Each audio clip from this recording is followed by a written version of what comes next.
বন্ধুরা, এটা ছিল আমার আইবুড়ো ভাতের দিন, 21শে জানুয়ারি, ঠিক বিয়ের আগের দিন। বাবা আশীর্বাদ করছিল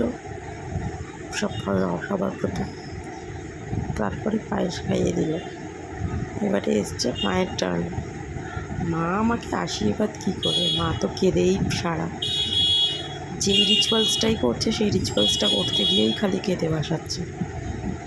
আমারও খুব কান্না পাচ্ছিল, কিন্তু আমিও যদি ভেঙে পড়ি ওনাদের সামনে তাহলে ওনারাও আরও বেশি ভেঙে পড়বে। তো ওই জন্য আমি কান্না পেয়েও চুপ হয়েছিল। তারপরে আরও কিছু রিচুয়ালস ছিল যেটার জন্য বাবাকে আবার ডেকে নেওয়া হলো।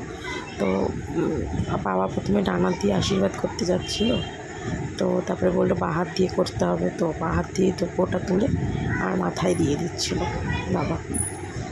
বাবারও চোখে জল আসছিল প্রচণ্ড।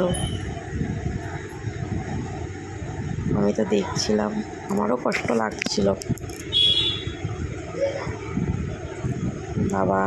বাবার কাছ থেকে আমি আশীর্বাদ নিয়ে নিচ্ছি। এবারে মা পায়েস খাইয়ে দিচ্ছে, কোলে নিয়ে পায়েস খাওয়াতে হয়। এখন আমাকে যদি কোলে তুলতে যায় ব্যাস, তাহলেই হয়েছে।